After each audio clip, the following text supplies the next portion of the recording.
नमस्कार दोस्तों, आप देख रहे हैं जनता की आवाज और वक्त हो चुका है आज दिन भर की बड़ी खबरों का। दोस्तों, इस वीडियो में हम आपको बताएंगे आज की मुख्य और बड़ी खबरें जो आपको जानना बेहद आवश्यक है। साथ ही दोस्तों, हम आपको बताएंगे कि राजस्थान की राजनीति को लेकर क्या नया अपडेट है और इस वीडियो में हम जानेंगे बीकानेर जिले से जुड़ी सभी खबरें।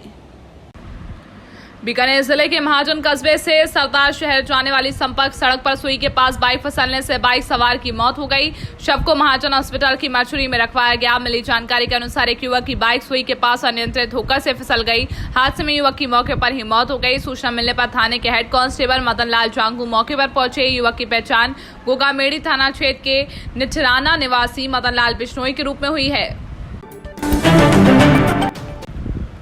एबीवीपी के राष्ट्रीय अध्यक्ष के खिलाफ कानूनी कार्रवाई की मांग को लेकर आज एनएसयूआई द्वारा बीकानेर में डूंगर कॉलेज के मेन गेट पर विरोध प्रदर्शन किया, जहां छात्र छात्राओं ने बताया कि एनएसयूआई राष्ट्रीय प्रभारी रुचि गुप्ता, राष्ट्रीय अध्यक्ष नीरज कुंदन के निर्देश पर समस्त प्रदेश अध्यक्ष गण, प्रदेश पदाधिकारी गण, जिला विश्वविद्यालय कॉलेज विधानसभा पदाधिकारी गण और समस्त कमेटी आज एबीवीपी के राष्ट्रीय अध्यक्ष डॉक्टर सुबैया द्वारा महिला का उत्पीड़न और अभद्रता करने के खिलाफ सख्त से सख्त कार्रवाई किए जाने की मांग को प्रदर्शन किया गया।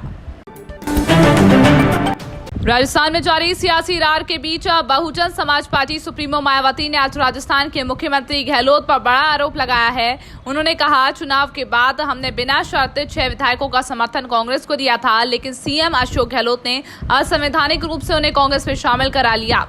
ऐसा वह पहले भी कर चुके हैं। यही गलत काम उन्होंने पिछले कार्यकाल में भी किया था। उन्होंने कहा, कांग्रेस को सबक सिखाने के लिए बसपा ने कोर्ट जाने का फैसला किया है। हम इस मामले को ऐसे ही नहीं छोड़ देंगे, हम सुप्रीम कोर्ट तक जाएंगे।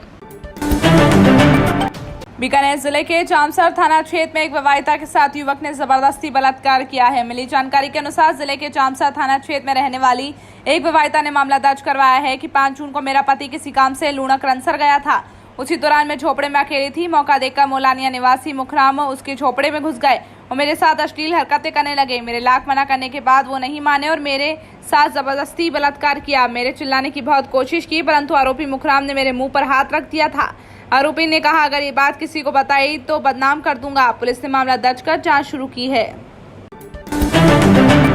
राजस्थान विधानसभा का सत्र बुलाए जाने को लेकर राज्यपाल कलराज मिश्र और मुख्यमंत्री अशोक गहलोत के बीच खींचतान चल रही है। इस बीच राजस्थान हाईकोर्ट में राज्यपाल कलराज मिश्र को हटाने को लेकर एक जनहित याचिका दायर की गई। एडवोकेट शांतनु पारेख की ओर से दायर की गई इस याचिका में मिश्र को राज्यपाल पद से हटाने की गुहार लगाई गई। मामला मंत्रिमंडल का प्रस्ताव भेजे जाने के बावजूद राज्यपाल द्वारा विधानसभा सत्र बुलाने की अनुमति नहीं देने को लेकर है। याचिका में राज्यपाल पर संवैधानिक सिद्धांतों के उल्लंघन का आरोप लगाया गया है।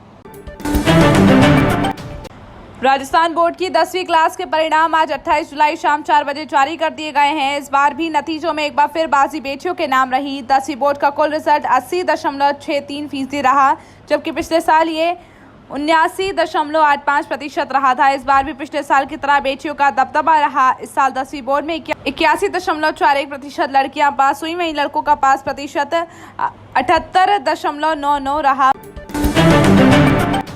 प्रदेश में एक बार फिर से मानसून की रफ्तार धीमी पड़ गई है। मौसम विभाग ने 31 जुलाई तक प्रदेश में येलो अलर्ट जारी किया है। इसके चलते कुछ इलाकों में हल्की से मध्यम दर्जे की बारिश हो सकती है। वहीं 29 जुलाई को धौलपुर, करौली, सवाई माधोपुर, बूंदी और कोटा में 1-2 स्थानों पर भारी बारिश भी हो सकती है।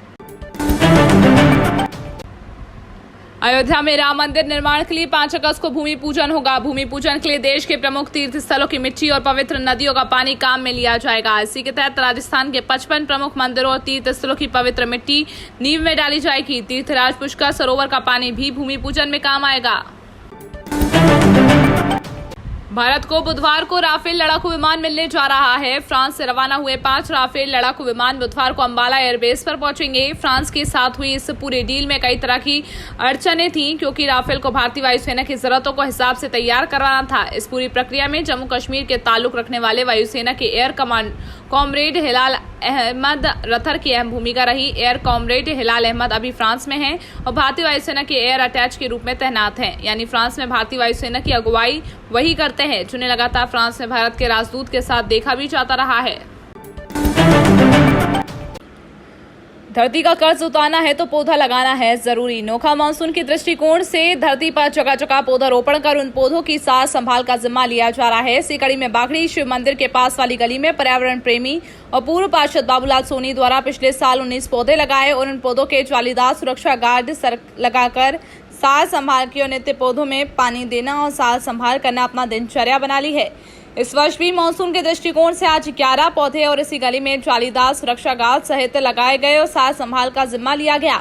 पर्यावरण प्रेमी बाबूलाल सोनी का कहना है कि वो अपनी गली में हरा भरा वातावरण रखना चाहते हैं और धरती का कर्ज उतारने के लिए हर व्यक्ति को आगे बढ़ाकर पौधा लगाना चाहिए और उसकी सार संभाल करना चाहिए, जिससे बढ़ती गर्मी और प्रदूषण से कुछ राहत आमजन को मिल सके। इस अवसर पर मारवाड़ी युवा मंच के पर्यावरण चेतना मिशन 2020 के कार्यक्रम की सराहना करते हुए समस्त मंच सदस्यों को साधुवाद दिया और कहा कि पर्यावरण के संरक्षण में ऐसे जन चेतना के कार्यक्रम संजीवनी का कार्य करते हैं और मंच परिवार द्वारा पर्यावरण प्रेमी बाबूलाल सोनी का आभार प्रकट किया। इस मौके पर ओम प्रकाश राठी, मनोज सोनी, पर्यावरण चेतना मिशन 2020 के संयोजक अंकित तोषनीवाल, प्रदीप सोनी, महावीर सोनी, मदन सोनी, युवराज सोनी और मोहल्लेवासी उपस्थित रहे। ज्ञात रहे इस मिशन में विशेष लकी ड्रॉ रखा गया। इससे जुड़ने के लिए हर व्यक्ति को एक पौधा लगाकर मंच सदस्यों को भेजना है और इस मिशन से जुड़ने की अंतिम तिथि 31 जुलाई है। देश और प्रदेश की तमाम खबरों से जुड़े रहने के लिए हमारा चैनल सब्सक्राइब कीजिए और बेल आइकन पर क्लिक करना ना भूलिए।